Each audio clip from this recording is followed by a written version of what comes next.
بسم اللہ الرحمن الرحیم صلی اللہ تعالی علیہ وسلم۔ اب ہم بیان کرنے جا رہے ہیں دوزخ کا بیان، بالکل خلاصہ۔ دوزخ کا بیان سن کر نبی کریم صلی اللہ علیہ وسلم کی آنکھوں میں آنسو آ جایا کرتے تھے۔ اس بیان کو وہی سنے گا جس کے دل کے اندر اللہ کا خوف ہوگا، اور جس کے دل میں اللہ کا خوف نہیں، اگر اس نے اس بیان کو سنا تو ضرور اس کے دل میں خوف خدا پیدا ہو جائے گا۔ آپ اس کو توجہ سے ضرور سنیے گا۔ ہم الحمدللہ حوالے کے ساتھ بیان کر رہے ہیں، ادھر ادھر کی کوئی باتیں نہیں۔ میں سوچتا ہوں کہ آپ کا وقت ضائع نہ ہو، بلکہ آپ اچھی طریقے سے اس کو آپ بغور سنتے رہیں، اور ہم آپ کو دینی باتیں آپ تک پہنچاتے رہیں اور آپ سنتے رہیں۔ اس کا اجر دینا یہ بندے کے بس کی بات نہیں ہے، بلکہ یہ اس کا اجر رب العالمین عطا فرماتا ہے۔ جس کو چاہتا ہے عزت عطا فرمائے، جس کو چاہے ذلت عطا فرمائے۔ دوزخ کا بیان، یہ دوزخ ہے کیا؟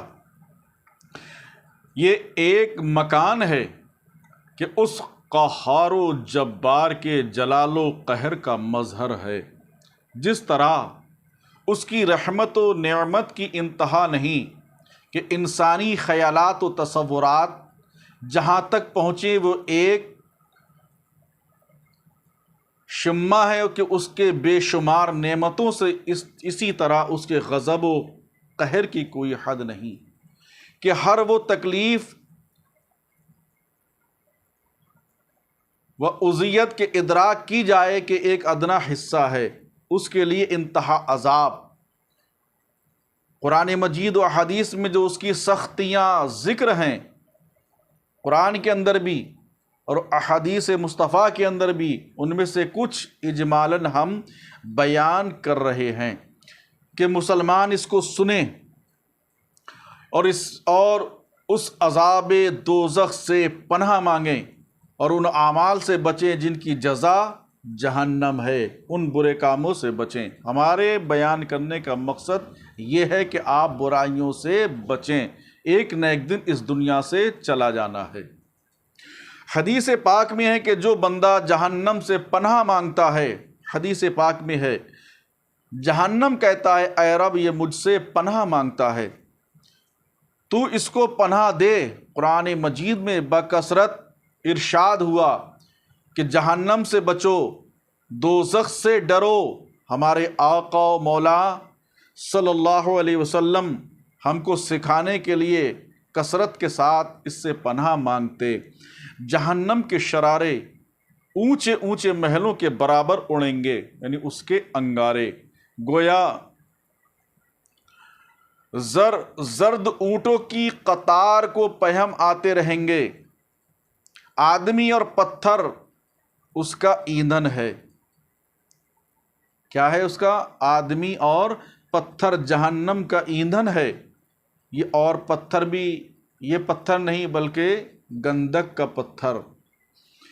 یہ جو دنیا کی آگ ہے، اس آگ کے 70 جزوں میں سے 70 حصوں میں سے ایک جز ہے، جس کو سب سے کم درجے کا عذاب ہوگا، اسے آگ کی جوتیاں پہنائی جائیں گی۔ جس کو سب سے کم ہلکا عذاب دیا جائے گا، اس کو کیا ہوگا؟ اس کو جہنم کی آگ کی جوتیاں پہنائی جائیں گی۔ اس سے کیا ہوگا؟ جوتیاں پیروں میں پہنے گا، اور دماغ ہانڈی کی طرح کھولتا ہوگا۔ دماغ اس سے ایسے کھولے گا جیسے تانبے کی پتیلی کھولتی ہے۔ وہ سمجھے گا کہ سب سے زیادہ عذاب اس پر ہو رہا ہے، لیکن سب سے ہلکا عذاب ہوگا، حالانکہ اس پر سب سے ہلکا ہے۔ سب سے ہلکے درجے کا جس پر عذاب ہوگا، اس سے اللہ عز و جل پوچھے گا، رب تبارک و تعالی، کہ اگر ساری زمین تیری ہو جائے تو کیا اس عذاب سے بچنے کے لیے تو سب فدیے میں دے دے گا، بدلے میں دے دے گا؟ عرض کرے گا ہاں۔ فرمائے گا کہ جب تو پشت آدم میں تھا، آدم علیہ السلام کی پشت میں تھا، تو ہم نے اس سے بہت آسان چیز کا حکم دیا تھا کہ کفر مت کرنا، مگر تو نے نہیں مانا۔ جہنم کی آگ 1000 برس تک دہکائی گئی یہاں تک کہ سرخ ہو گئی، اللہ اکبر، پھر 1000 برس تک اور یہاں تک کہ سفید ہو گئی، پھر 1000 برس تک یہاں تک کہ سیاہ یعنی کالی ہو گئی۔ تو اب وہ نری سیاہ اور کالی ہے جس میں روشنی کا نام نہیں۔ جبریل علیہ السلام نے نبی کریم صلی اللہ علیہ وسلم سے قسم کھا کر عرض کیا کہ اگر جہنم سے سوئی کے ناکے کے برابر کھول دیا جائے تو تمام زمین والے سب کے سب اس کی گرمی سے مر جائیں، اور قسم کھا کر کہا کہ اگر جہنم کا کوئی داروغہ اہل دنیا پر ظاہر ہو تو زمین کے رہنے والے کل کے کل اس کی ہیبت سے مر جائیں، اور بقسم بیان کیا کہ اگر جہنمیوں کی زنجیر کا ایک کڑی کا ٹکڑا دنیا کے پہاڑوں پر رکھ دیا جائے تو یہ دنیا کے پہاڑوں پر رکھ دیا جائے تو کانپنے لگیں اور ریزہ ریزہ ہو جائیں اور انہیں قرار نہ ہو یہاں تک کہ نیچے کی زمین تک دھس جائے۔ یہ دنیا کی آگ جس کی گرمی اور تیزی سے کون واقف نہیں کہ بعض موسم میں پھر نہ لے جائے، مگر تعجب ہے کہ انسان سے کہ جہنم میں جانے کا کام کرتا ہے اور اس آگ سے نہیں ڈرتا جس سے آگ بھی ڈرتی اور پناہ مانگتی ہے۔ دوزخ کی گہرائی کو خدا ہی جانے کہ کتنی گہری ہے۔ حدیث پاک میں کہ اگر پتھر کی چٹان جہنم کے کنارے سے اس میں پھینکی جائے تو 70 برس میں بھی نہ پہنچ سکے گی، اتنی گہرائی ہے اس جہنم کی۔ اور اگر انسان کے سر برابر سیسے کا گولا آسمان سے زمین کو پھینکا جائے تو رات آنے سے پہلے زمین تک پہنچ جائے گا، حالانکہ یہ 500 برس کی راہ ہے۔ پھر اس میں مختلف طبقات، وادی اور کنویں ہیں۔ بعض وادی ایسی ہیں کہ جن میں ہر روز 70 مرتبہ یا زیادہ ان سے پناہ مانگتا ہے، یا خود اس مکان کی حالت ہے کہ اس میں اور کچھ عذاب نہ ہوتا تو یہی کیا کم تھا، مگر کفار کی سرزنش کے لیے اور طرح طرح کے عذاب مہیا کیے۔ لوہے کے ایسے بھاری گرزوں سے فرشتے ماریں گے کہ اگر کوئی گرز زمین پر رکھ دیا جائے تو تمام جن و انس جمع ہو کر اس کو اٹھا نہیں سکتے۔ بختی اونٹ کے گردن برابر بچھو، اللہ اکبر، اور اللہ جانے کس قدر بڑے بڑے سانپ کہ اگر ایک مرتبہ کاٹ لیں تو اس کی سوجش، اس کا زہر، درد، بے چینی 1000 برس تک رہے۔ تیل کی جلی ہوئی تلچھٹ کے مثل سخت کھولتا پانی پینے کو دیا جائے گا کہ منہ کے قریب ہوتے ہی اس کی تیزی سے چہرے کی کھال گر جائے گی، اللہ اکبر، سر پر گرم پانی بہایا جائے گا۔ وہ ایسا ہوگا کہ اگر اس کا ایک قطرہ دنیا میں آئے تو اس کی سوجش و بدبو تمام اہل دنیا کی معاشیت و زندگی کو برباد کر دے، اور وہ گلے میں جا کر پھندا ڈالے گا۔ اس کے اتارنے کے لیے پانی مانگیں گے، اس کو وہ کھولتا ہوا پانی دیا جائے گا کہ منہ کے قریب آتے ہی منہ کے ساری کھال گل کر اس میں گر پڑے گی، اور پیٹ میں جاتے ہی آنتوں کے ٹکڑے ٹکڑے ہو جائیں گے، اور ٹکڑے ٹکڑے ہو جائیں گے، اور یہاں تک کہ وہ جو جسم کے اندر جتنے بھی اعضاء ہیں سارے ٹکڑے ہو گئے، اور یہاں تک کہ بہہ کر اس کے قدموں سے نکل جائیں گے۔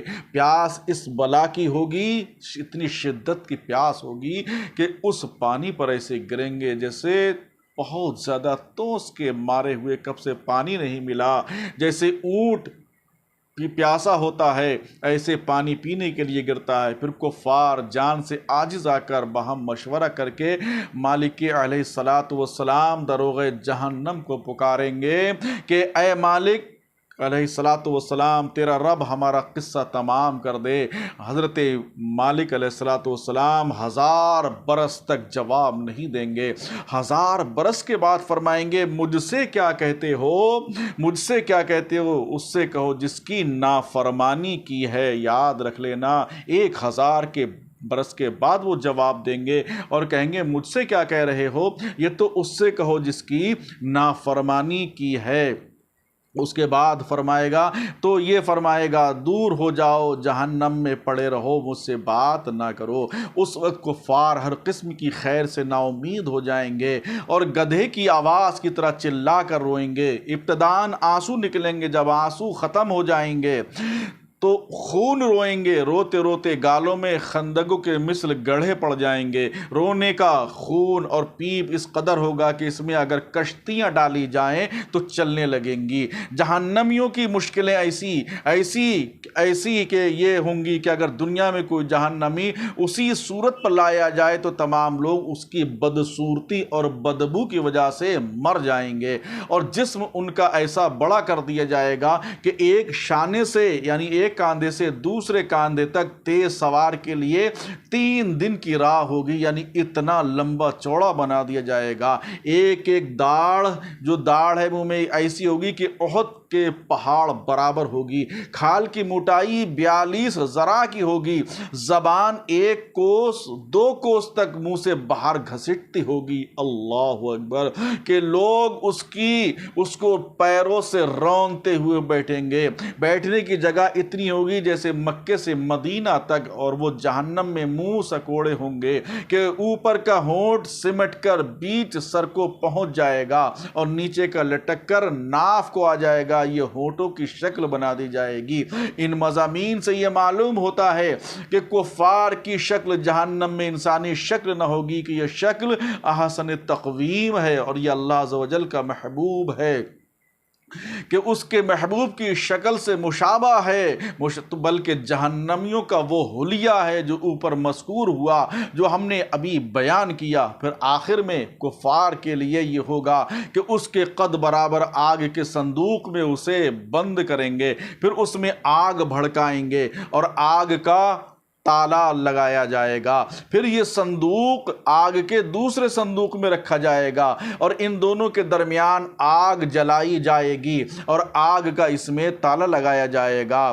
اب جب تالا لگا دیا جائے گا تو اس کو آگ کا تالا لگا کر اس کو آگ میں ڈال دیا جائے گا، تو اب ہر منافق یہ سمجھے گا کہ اس کے سوا اب کوئی آگ میں نہ رہا، اور یہ عذاب بالائے عذاب ہے، یہ منکر سمجھے گا، اور اب ہمیشہ اس کے لیے عذاب ہے۔ جب سب جنتی جنت میں داخل ہو لیں گے اور جہنم میں صرف وہی رہ جائیں گے جن کو ہمیشہ کے لیے اس میں رہنا ہے، اس وقت جنت و دوزخ کے درمیان موت کو مینڈھے کی طرح لا کر کھڑا کریں گے، پھر منادی یعنی پکارنے والا جنت کو پکارے گا، وہ دوڑتے ہوئے جھانکیں گے کہ کہیں ایسا نہ ہو کہ یہاں سے نکلنے کا حکم ہو، پھر جہنمیوں کو پکارے گا، وہ خوش ہوتے ہوئے جھانکیں گے کہ شاید اس مصیبت سے رہائی ہو جائے، پھر ان سب سے پوچھے گا کہ اسے پہچانتے ہو؟ سب کہیں گے ہاں یہ موت ہے، وہ ذبح کر دی جائے گی اور کہے گا اے اہل جنت ہمیشگی ہے، اب مرنا نہیں ہے، اور اے اہل نار، اے جہنمیوں ہمیشگی ہے، اب موت نہیں۔ اس وقت ان کے لیے خوشی پر خوشی ہے اور ان کے لیے غم بالائے غم ہے۔ اللہ اکبر! نسأل اللہ العفو والعافیۃ فی الدین والدنیا والآخرہ۔ اللہم ربنا آتنا فی الدنیا حسنۃ وفی الآخرۃ حسنۃ وقنا عذاب النار۔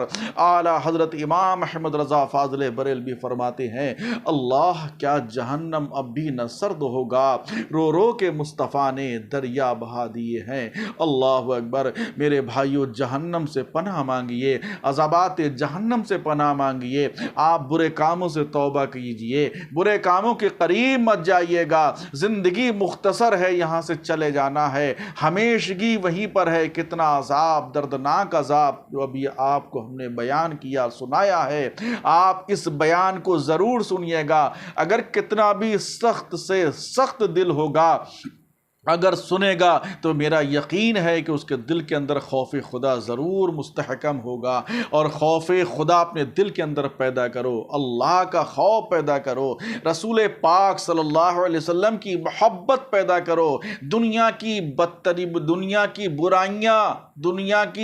برائیاں تمہارے لیے کامیابی کی راہ تمہارے لیے کامیابی کا راستہ نہیں ہے، بلکہ اس دنیا سے دور ہو جاؤ، برائیوں سے دور ہو جاؤ، بھلائیوں کی طرف اپنے قدموں کو اٹھا لو۔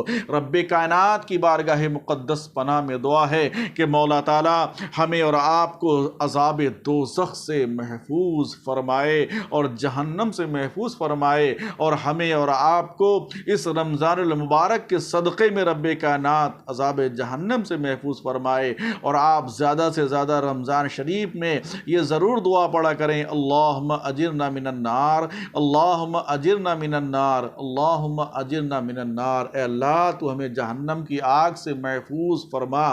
کاش کوئی وقت اگر ایسا ہو کہ دعا قبول ہو جائے تو انشاءاللہ ہمارے لیے کامیابی ہے۔ رب قدیر ہمارے بیان کرنے میں کوئی غلطی ہو گئی ہو اپنی رحمت سے معاف فرما دے، اور ہمیں رسول کریم صلی اللہ علیہ وسلم سے سچی پکی محبت عطا فرما۔ انشاءاللہ ہم اسی طریقے سے آپ کی بارگاہ میں بیان پیش کرتے رہیں گے۔ میرے بھائیوں، آپ سے گزارش ہے کہ آپ سنتے رہیے، اور ہم حدیثوں کے حوالے سے آپ تک ضرور بیان پہنچاتے رہیں گے۔